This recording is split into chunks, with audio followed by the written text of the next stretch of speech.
My name is Melissa Nunez. I am a writer and homeschooling mother of 3 from the Rio Grande Valley region of South Texas. I am so happy to be working with Yellow Arrow Journal as a contributor to Emerge Coming into View. As an introverted personality, being so visible in body or in word can feel daunting. I have considered myself a writer for over 10 years now, but it wasn't until recently, in connecting more with nature, that my writing voice truly emerged. I will be reading my essay, A Light, which speaks to finding inspiration in the natural world for overcoming the hesitation to be seen and heard. Birds alight on the tree branches in my neighborhood, darting diagonally across my path from ground to branch, overhead from tree to tree. I have always known spring to be the time of birds, nesting and gathering and raising young, but never to this degree, the number and variety and layers of song. It could be that I'm paying closer attention this time. It could be that I am finally singing back. I used to be afraid of putting my words, myself, out there for all to see and hear, worried that some would look at me and wonder, question my qualifications, the authenticity of my voice. I have never felt white enough, Latina enough, woman enough. Ketchup on tamales, microwave rice, inverted triangle. I am accustomed to the point of tuning out at times the mournful coos of the white-tipped doves, the cackling caws of grackles, mimics of mockingbirds, even the self-announcing great kiskadee, their quotidian shades and shapes quickly perceived and processed, not penetrating past the subliminal. So when I hear a song I don't recognize, a new sound unwilling to drown in the murmur of background, when a form doesn't quite fit my mental catalog, it influences inquiry. It is not easily ignored. I stop to investigate before dismissing it as anomaly, a rapt audience for those newly exposed. In an oak tree in the easternmost corner of our block, I see the blur of a feathered body.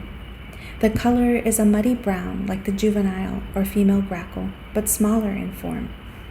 When it turns to face me, the chest and belly shine a gold duller than that of the bright-breasted kiskadee. I take pictures and do a search to identify the unfamiliar visitor. Clay-colored thrush, defined as drab by one bird identification website. And I have to agree, it is not the showiest, not like the buntings I have journeyed to multiple birding centers to see. It isn't the loudest either. Grackles and chachalacas could drown out its sound.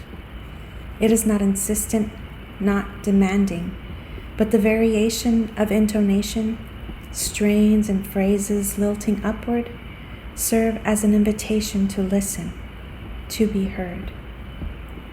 The times I have attempted to speak out in the past, my apologetic voice, all craven question marks, was easy to dismiss.